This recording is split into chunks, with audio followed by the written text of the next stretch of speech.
Shri Venkateswara gold తాకట్టులో ఉన్న మీ బంగారాన్ని విడిపించి కొనబడును.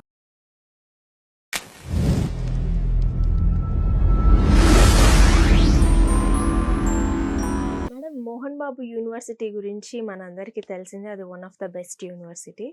అయితే ఈ యూనివర్సిటీ మీద రకరకాలుగా సోషల్ మీడియాలో కామెంట్స్ వస్తున్నాయి. కొన్ని న్యూస్‌లో అయితే ప్రచారం అవుతూ ఉన్నాయి. ఏవేవో జరిగిపోతున్నాయి యూనివర్సిటీలో అని చెప్పి. అండ్ మోహన్ బాబు గారి మీద, విష్ణు గారి మీద కేసులు గూడా నమోదయ్యాయి అంటున్నారు.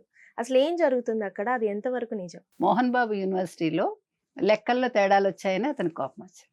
హ్మ్. ఏం లెక్కల్లో తేడాలొచ్చాయి? అప్పుడు కూడా ఇదే కాంట్రోవర్సీ వచ్చింది. మెస్ బిల్స్ ఒక్కొక్క విద్యార్థికి 13,000 నుంచి 20,000 వరకు ఎంతో వాళ్ళు ఎక్స్‌ట్రా వసూలు చేస్తున్నారు. హ్మ్. ఓకే. అది ఇంచుమించు 60 విద్యార్థుల దాకా వాళ్ళు వసూలు చేశారు. ఇది కాకుండా ఇంకా కొన్ని అవకతవకలున్నాయి బిల్లుల విషయంలో కూడా. అంటే వాళ్ళ ఫీజుల విషయంలో. హ్మ్. సో, దీని మీద వీళ్ళు ఎడ్యుకేషన్ డిపార్ట్మెంట్‌కి సంబంధించిన ఒక కమిటీ వాళ్ళ డబ్బులు వాళ్ళకి వెనక్కి ఇచ్చేయమంది. హ్మ్. వాళ్ళు ఇవ్వలే. ఓకే. అది విద్యార్థి సంఘాలు ఉంటాయి గదా! హ్మ్. కొన్ని సంఘాలుంటాయి తిరుపతిలో. వాళ్ళు వెళ్ళి అక్కడ గొడవ చేశారు. చేస్తే ఆ విద్యార్థి సంఘ నాయకుల్ని వీళ్ళు బౌన్సర్స్ కిడ్నాప్ చేశారని తెలుస్తుంది. ఓకే. బౌన్సర్స్ చేత కిడ్నాప్ చేయించారు. కిడ్నాప్ చేయించారు. అంటే ఓకే. చాలా సంఘాలుంటాయి. ఇప్పుడు హ్మ్. మనకి పీడీఎఫ్, ఏబీవీపీ అలాగా తిరుపతికి సంబంధించి ఒక 4, 5 విద్యార్థి సంఘాల వాళ్ళు. హ్మ్. వాళ్ళు వెళ్ళి అక్కడ గొడవ చేశారు. అయితే ఇప్పుడు దాని మీద వాళ్ళు మేము కిడ్నాప్ చేయలేదు. వాళ్ళని తీసుకెళ్ళి మాట్లాడడానికి తీసుకెళ్ళామని వాళ్ళు అంటున్నారు. హ్మ్. సరే అది నిజానిజాలు పక్కన పెడితే ఇప్పుడు ఆ యూనివర్సిటీని బ్లాక్ లిస్ట్‌లో పెట్టాలని కోరుతున్నారు. హ్మ్. ఇప్పుడు యూనివర్సిటీస్ అనేవి ఎలా ఉండాలి? పిల్లలకి చదువు నేర్పించాలి. ఇష్టానికి ఫీజులు వసూలు చేయడం కాదుగా. మీరు సంపదలు పెంచేసుకుంటూ హ్మ్. అక్కడ చేరేవాళ్ళు చాలామందుంటారు. కానీ ఒకటి నాకు అర్థం కాని విషయం ఏంటంటేనండి, అసలు అంతకుముందే గొడవలున్నాయి కదా!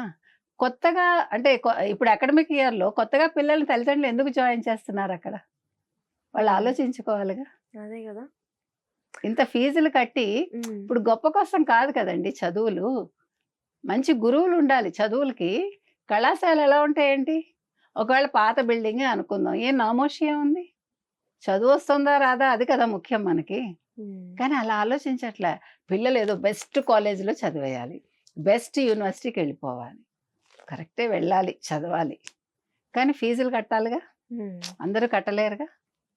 అందుకని ఇప్పుడు నేనేమంటున్నానంటే, ఇప్పుడు ఈ పిల్లలు ఎవరైతే ఉన్నారో వీళ్ళందరిని అకాడమిక్ ఇయర్ దెబ్బతినకుండా వేరే చోట్ల వాళ్ళని అడ్జస్ట్ చేయాలని మనం చెప్తున్నాం. ఒకవేళ హ్మ్. బ్లాక్ లిస్ట్‌లో పెడితే. ఓకే. ముందు ఫీజులు వెనక్కిచ్చేయాలి. ఎక్స్‌ట్రా తీసుకున్న ఫీజు అంటే వెనక్కిచ్చేయాలి. అక్కడ కొన్ని వందలాది మంది స్టూడెంట్స్ చదువుతూ అదే ఉన్నారు. సమస్య. అదే సమస్య అండి. హ్మ్. ఇప్పుడు నేననేదేంటంటే దీనికొక ముగింపు పలకాలి కదా! ముగింపు పలకాలంటే ఇప్పుడు విద్యాశాఖ దీని మీద కలగజేసుకొని, ఆ యాజమాన్యంతో చర్చలు జరిపి, ఎక్స్‌ట్రా ఫీజ్ వెంటనే చెల్లించేలాగా వాళ్ళకి ఏదైతే హ్మ్. వీళ్ళు కలెక్ట్ చేశారో. తర్వాత ఇలా ఫ్యూచర్‌లో చేయమని ఒక హామీ ఇవ్వాలి. హ్మ్. ఇప్పుడు కేసులు పెట్టడం వల్ల సమస్యలు పరిష్కారం అవ్వవు. ఏముంది వాళ్ళు బెయిల్ మీద వస్తారంతే. హ్మ్. అవునా? అవును. కాబట్టి బెదిరించటం వేరు.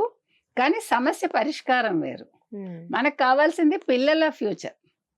వాళ్ళ భవిష్యత్తు బావుండాలంటే ముందు చర్చలు జరిపి దీంట్లో ప్రభుత్వం కలగజేసుకొని, లేదు లోకల్‌గా తిరుపతిలో ఉండే పెద్దలెవరైనా కలగజేసుకొని, ఆ పిల్లలకి న్యాయం జరిగేలాగా చూడాలని మనం కోరుతున్నాం.